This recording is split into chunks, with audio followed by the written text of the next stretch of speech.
Nah, di sini saya akan membahas terkait tentang ekonomi makro. Nah, terdapat 3 masalah pokok. Yang pertama, apa sih yang harus diproduksi dan dalam jumlah berapa? Dan bagaimana sumber-sumber ekonomi atau faktor-faktor produksi yang tersedia harus digunakan untuk memproduksi? Dan yang terakhir, untuk siapa barang-barang tersebut diproduksi atau bagaimana barang tersebut dibagikan? Yang pertama, di sini saya akan membahas masalah dalam ekonomi makro. Terdapat 2 masalah dalam ekonomi makro. Yang pertama, masalah stabilisasi, yang kedua, masalah pertumbuhan. Nah, masalah stabilisasi ini termasuk ke dalam masalah-masalah jangka pendek, seperti inflasi, pengangguran, serta neraca pembayaran. Sedangkan masalah pertumbuhan ini termasuk ke dalam masalah jangka panjang, seperti pertumbuhan penduduk, kapasitas produksi, dan investasi. Nah, selanjutnya, perekonomian nasional. Perekonomian nasional ini terbagi menjadi 5. Yang pertama ada pendapatan nasional, yang kedua produk nasional, yang ketiga tingkat kesempatan kerja, yang keempat tingkat harga, dan yang kelima yaitu neraca pembayaran.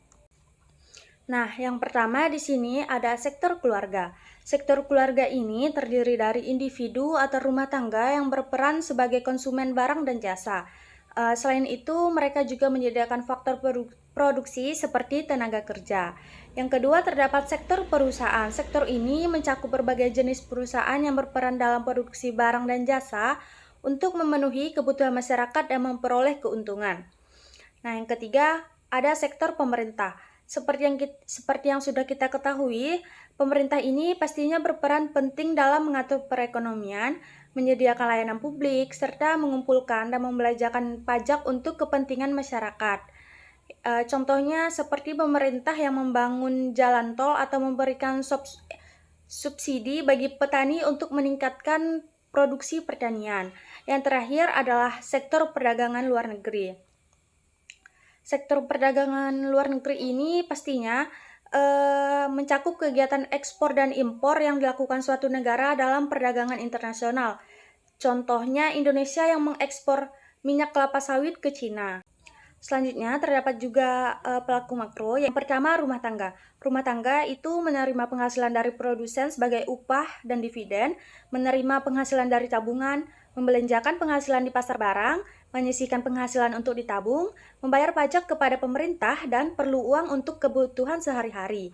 Nah, yang kedua produsen. Produsen itu memproduksi dan menjual barang dan jasa, terus menyewakan faktor-faktor produksi, membutuhkan kredit usaha, serta memerlukan tenaga kerja.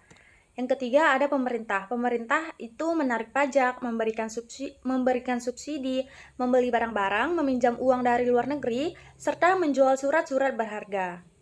Nah, yang keempat yaitu lembaga-lembaga keuangan, seperti menerima simpanan tabungan atau deposito dari RT, terus menyediakan kredit dan menyediakan uang. Nah, yang terakhir itu negara lain. Negara lain ini membeli barang-barang impor serta menjual barang-barang ekspor. Nah, terdapat juga 4 pasar, yaitu yang pertama pasar barang. Pasar barang itu pasar yang dimana terjadinya transaksi jual beli barang dan jasa antara produsen dan konsumen. Contohnya pasar swalayan yang menjual kebutuhan pokok seperti beras, minyak, gula, dan tepung. Terus yang kedua ada pasar uang. Pasar uang itu yang mempertemukan pihak yang membutuhkan dana dengan pihak yang memiliki dana dalam jangka pendek. Contohnya seperti bank-bank yang mengeluarkan sertifikat Bank Indonesia untuk menarik dana dari perbankan. Terus yang ketiga pasar tenaga kerja. Pasar tenaga kerja ini itu tempat bertemunya pencari kerja dengan pemberi kerja. Contohnya sebuah perusahaan membuka lowongan kerja untuk posisi akuntan dan menerima lamaran dari pencari kerja. Nah, yang terakhir adalah pasar luar negeri. Pasar luar negeri ini pasar yang berkaitan dengan transaksi ekspor dan impor antara negara satu dengan negara lainnya. Nah, selanjutnya ada pendapatan nasional. Nah, yang pertama jumlah pendapatan yang diterima oleh seluruh rumah tangga keluarga di suatu negara dari penyerahan faktor-faktor produksi dalam satu periode. Nah, biasanya ini selama 1 tahun. Terus yang kedua, salah satu indikator untuk mengukur laju pembangunan dan perkembangan tingkat kesejahteraan suatu negara dari waktu ke waktu. Terus yang ketiga, indikator arah, tujuan, dan struktur perekonomian suatu negara. Dan yang terakhir adalah produk domestik bruto atau PDB, baik atas dasar harga berlaku maupun atas dasar harga konstan menjadi salah satu indikator penting untuk mengetahui kondisi ekonomi di suatu negara dalam suatu periode tertentu. 3 pendekatan di dalam ekonomi makro. Pendekatan produksi itu yaitu menghitung pendapatan nasional berdasarkan nilai total barang dan jasa yang dihasilkan dalam suatu negara dalam periode tertentu. Yang kedua adalah pendekatan pendapatan. Nah, pendekatan pendapatan ini adalah jumlah balas jasa yang diterima oleh faktor-faktor yang ikut serta dalam proses produksi di suatu negara dalam jangka waktu tertentu. Nah, dalam jangka waktu tertentu ini biasanya itu 1 tahun. Terus, balas jasa faktor produksi yang dimaksud itu tadi adalah upah dan gaji, sewa tanah, bunga modal, dan keuntungan semuanya sebelum dipotong pajak, penghasilan, dan pajak langsung lainnya. Nah, dalam definisi ini, PDB juga mencakup penyusutan dan pajak tidak langsung neto atau pajak tak langsung dan dikurangi subsidi. 3 yaitu pendekatan pengeluaran. Nah, pendekatan pengeluaran ini adalah menghitung pendapatan nasional berdasarkan jumlah pengeluaran yang dilakukan oleh berbagai sektor ekonomi. Nah, sektor-sektor ekonomi ini adalah seperti rumah tangga, produsen, pemerintahan, lembaga-lembaga keuangan, dan negara lainnya. Semua komponen permintaan akhir ini terdiri dari 5. Yang pertama, pengeluaran konsumsi rumah tangga dan lembaga swasta nirlaba.